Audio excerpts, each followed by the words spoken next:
This is CBC Winnipeg News.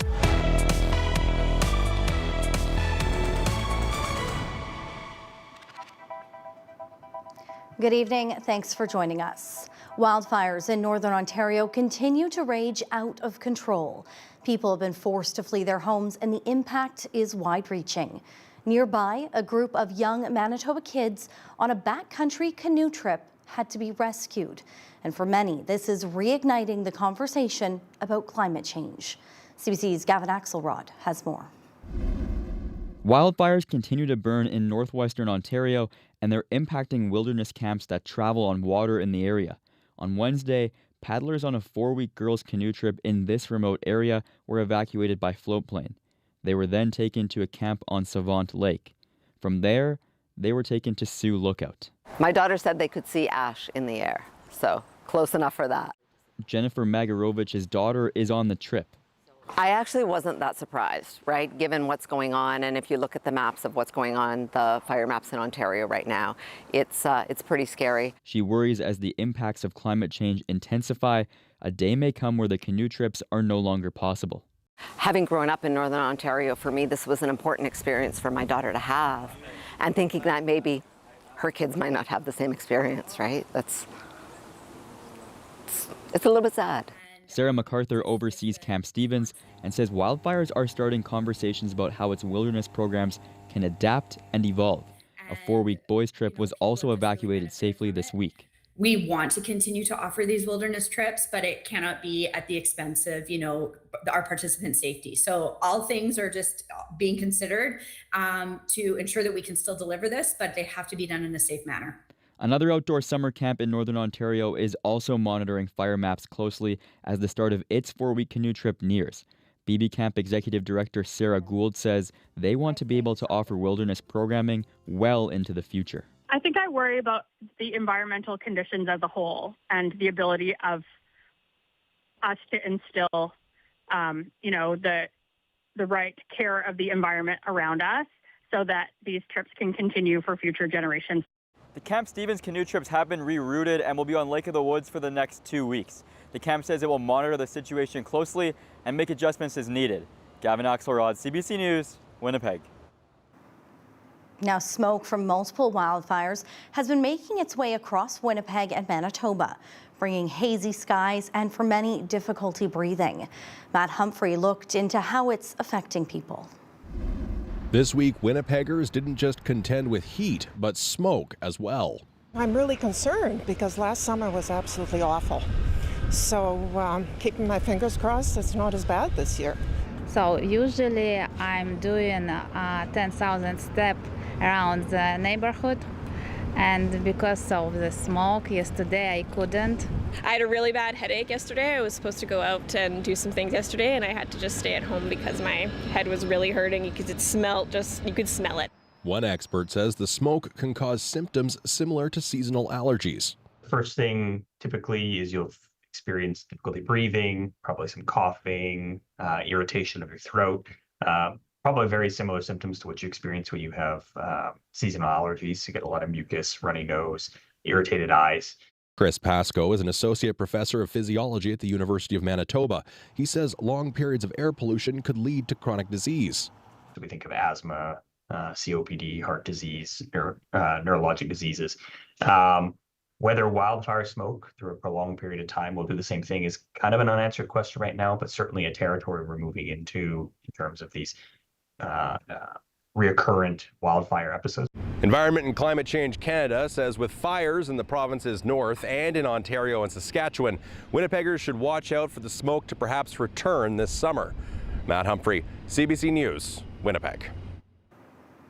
Water is slowly receding on Brandon's Assiniboine River, but officials warn the flood fight is not over.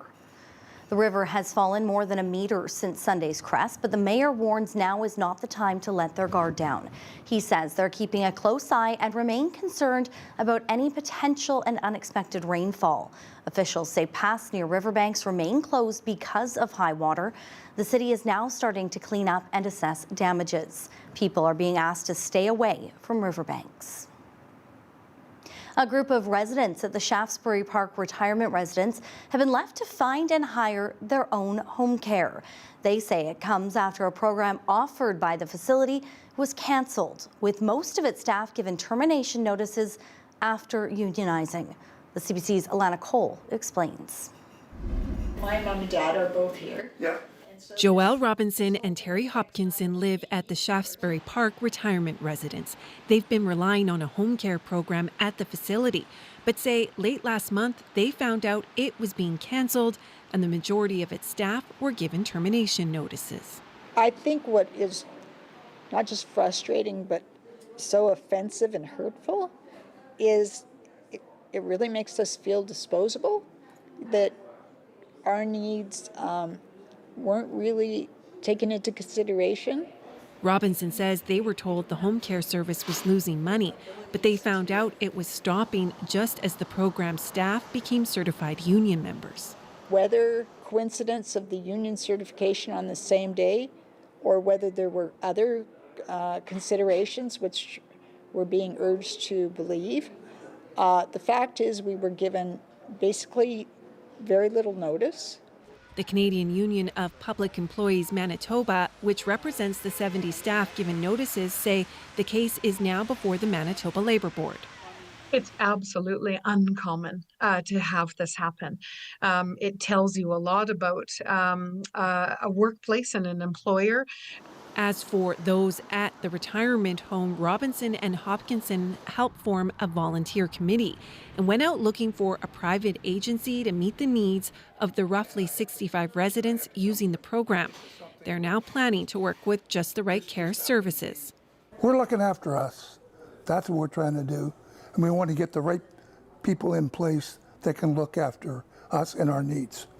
They hope the new agency can hire as many of the staff given notices as possible. CBC News reached out to Shaftesbury Park's executive director and the operator, all seniors care living centres, but have not heard back. Alana Cole, CBC News, Winnipeg. Lottery sales in Manitoba are slipping. To try and change that, some of the biggest lottery games are developing new prizes to attract younger adults.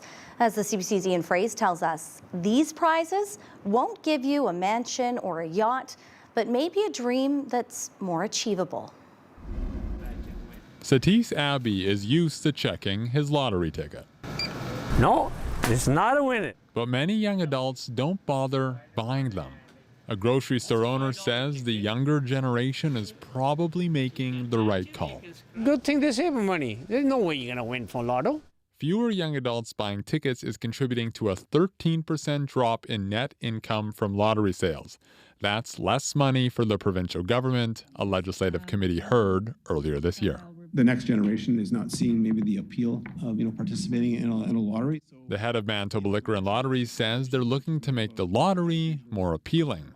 One expert says the high cost of living has changed the way young people dream. Not so much always looking at the big outcome, the big jackpot, the big yacht. They're looking at things like paying the rent.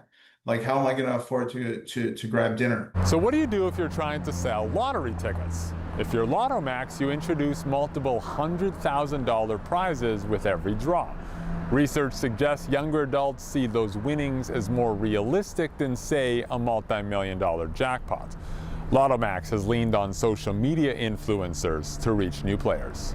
Maybe it's not about buying more things, but actually creating more freedom. It appears young adults may need convincing the lottery is their ticket. My parents do buy it all the time, but I don't know, I kind of just see it for them. Do you play lottery? No, not I probably haven't bought a lottery ticket in 2 years. As for Abby, he's a longtime lotto player and has no plans to stop. I'm not going to win, but I'm still playing them. That's the only bad habit I have. Whether more young adults take that chance remains to be seen. Ian Fraze, CBC News, Winnipeg. All right, Riley. And now, Riley, if we can't be lucky in the lotto, maybe we can be lucky with your weather forecast. Yeah, it depends what kind of weather you're looking for. If you're looking for something hot and humid, well, maybe you'll be in luck this weekend. We do have some active weather moving into parts of the province. We've seen some thunderstorm development, a thunderstorm watch in place for Grand Rapids, Dauphin, Roblin, Swan River, and a warning in place for areas east of Swan River, Cowan, Pine River into the Camperville region because of some spotty thunderstorm activity that's developed into the afternoon. The potential for some sizable hail, heavy downpours, and some strong winds as we head into the evening tonight. Elsewhere in the province, yellow level air quality warning remaining in place for a good chunk of northern Manitoba. This is because of wildfire smoke, not just from Manitoba and Saskatchewan, but some of that pushing in from northwestern Ontario as well. And a lot of that will fluctuate through the weekend, particularly into northwestern parts of the province. Northwestern Ontario, an orange level warning in place for Red Lake and south eastward to Atikokan because of all of those fires that are burning in parts of northwestern Ontario, Brittany. So expect fluctuating air quality in parts of the province and beyond as we head through the weekend. I'll have more on that weekend forecast when I come back. Thank you, Riley. You're welcome. Learning how to help save a life, why Winnipeggers are signing up. We'll have more on that next.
More and more residents are seeking overdose response training.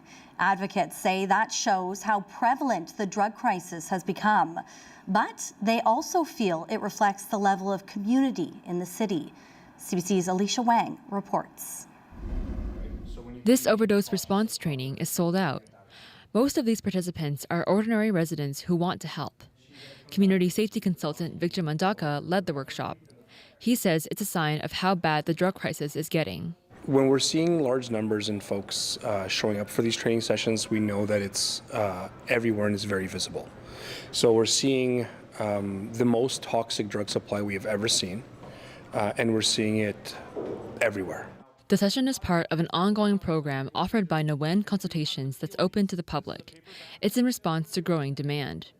This year has seen the Winnipeg Fire Paramedic Service respond to the most substance abuse calls in 15 years of collecting data. Mandaka, co-founder of the group offering the training, says it's important people know how to respond. At the end of the day, that's the goal, is to have as many folks out there carrying naloxone, making it just as common as carrying a first aid kit, and being ready to respond when needed. This session was held in collaboration with Urban Wagons, a volunteer patrol group who operates in downtown Winnipeg. They walk every Monday, and while they mainly focus on providing food and clothing, they see a need for training as well. We have come across some folks experiencing drug poisoning on our route. A lot of them have moved away, though, from here to the West End. Morant says while they don't see that many overdoses, what community safety advocates refer to as, quote, drug poisoning, the training is important to have to be ready if the need arises. And it's also important because it helps reduce stigma, according to Jamil Mahmood at Main Street Project. If you look at how we view alcohol, right, like there's very little stigma around it, consumed everywhere. There's stores, there's bars, there's everything, right? Like we don't have that for other substances, right? And that's purely based on societal norms. So far, more than 70 people have received the training. Which brings me a lot of joy, to be honest. That means that there's an inherent need and Winnipeggers want to help. The group plans to host more sessions and hopes to eventually make them free. Alicia Wang, CBC News, Winnipeg. It's billed as Manitoba's only professional rodeo. The Manitoba Stampede and Exhibition is out of the gate in Morris this weekend. And as CBC's Jura McElroy shows you, the event is an important economic driver for the community. It's off to the races in Morris. The Manitoba Stampede is kicking up dust even after some rain made the racetracks mucky. Tim Lewis, who's been to every Manitoba Stampede since it started in 1964, says the rodeo has nearly 250 cowboys and girls signed up for the weekend events, higher than they've seen in a while. Regina now has a rodeo on this weekend that's a tour rodeo as well, so they have the same added money as we do. So that, I think, between us and Regina, and then there's a smaller rodeo in Kennedy that are probably attracting cowboys that can make all three on the weekend. Others are just there for the horses. Connie Altbauer's grandchildren, Huntley and Paisley Marchuk, wanted to come to the rodeo. It's the first time the family from Ontario has been to the Stampede. They haven't been to too many rodeos, and they love horses. Morris's mayor says the rodeo is a huge boost to tourism in the community of 2000. He feels it's important to keep small town fairs and rodeos alive. Like any small community, getting people to come visit is important. And once a year we get anywhere from 50 to 60,000 people who don't live here coming to the town, and they get to see what a great place it is. The Manitoba Stampede starts on Friday and ends on Sunday. The fair's main rodeo events and parade take place Saturday. Jura McElroy, CBC News, Morris. Brandon's Rideau Park will be alive with the sound of music this weekend for the 4th annual Salamander Festival. The music festival features more than 20 performers over 3 days. The festival's president says it's an opportunity to bring people together and celebrate local talent. She wants to see the festival get bigger and better each year. The Great Outdoors Comedy Festival is back for its third year in the city. Soon, Assiniboine Park will be filled with thousands of people looking to laugh. The first comedians take the stage tonight with headliner Jim Gaffigan.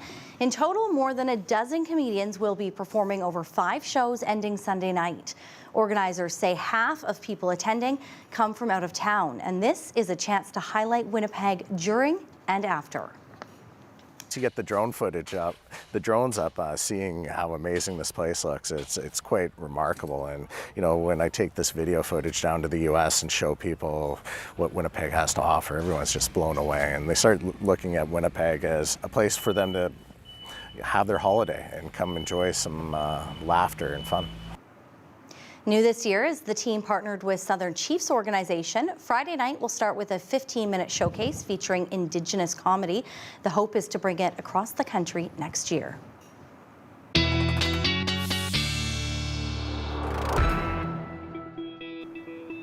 All right, Riley, lots of people hoping to get outside this weekend, laugh a little bit, hopefully without too much rain or mosquitoes. What's it going to be like out there? Well, hot and humid.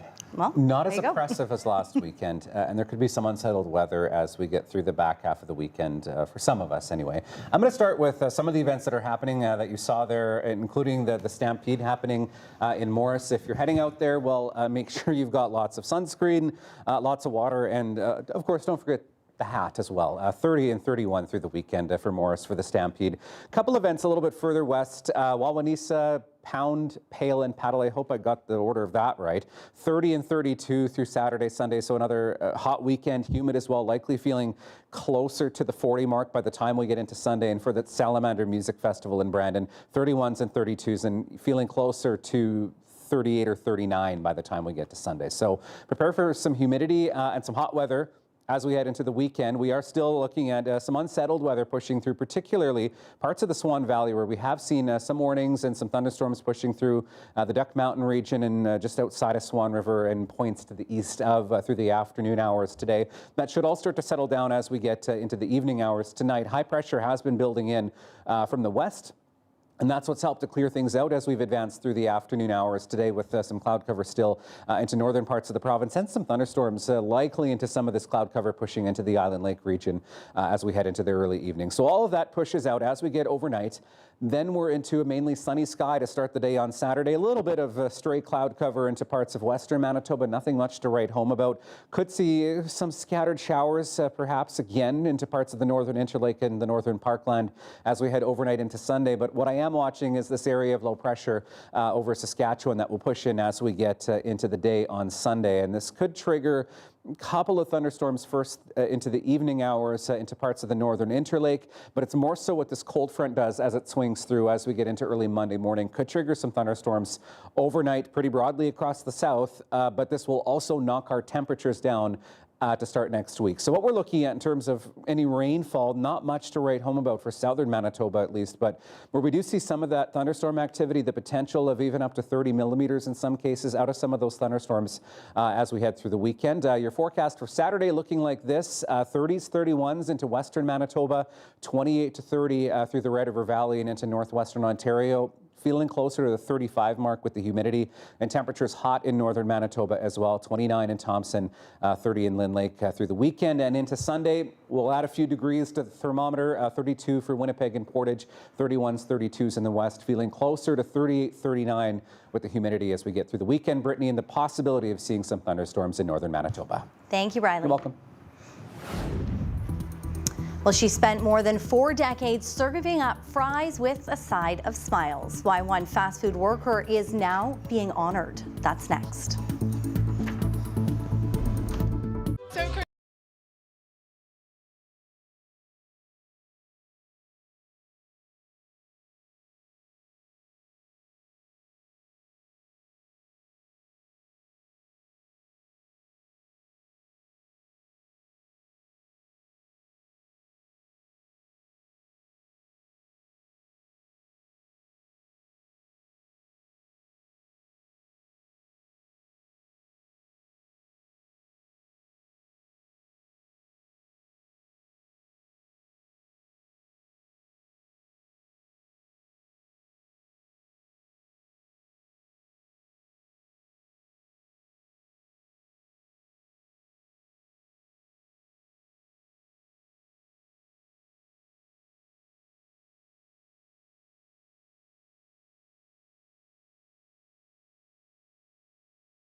All right, let's have a look at Feline Friday, and I'm going to quickly cycle through all these because I hit the wrong button right before we came on here, as I always do for some reason. There we go.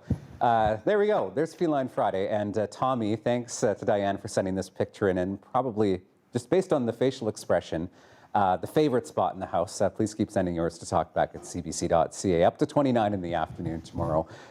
Looking at humidex readings closer to 35 as we get into the afternoon, so prepare for some humidity and a bit of wind into the weekend as well. Feeling closer to 38 into Sunday, 32 degrees. 25s after that cold front comes through for Monday, Tuesday, and back up to 29 for Wednesday. I have big thumbs, and this remote has small buttons on it, so I'm sorry. Well, a Regina woman has been serving up smiles to McDonald's customers for 34 years now, and Brenda Smith says she's ready to retire. In fact, she's made such an impact that McDonald's held a retirement party for her. Laura Gillis brings us today's Daily Lift.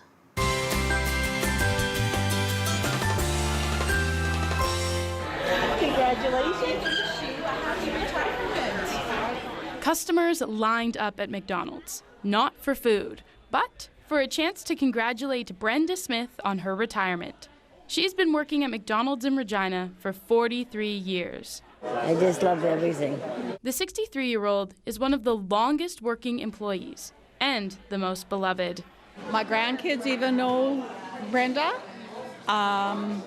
She always greeted us with a big smile and always had a story to tell us.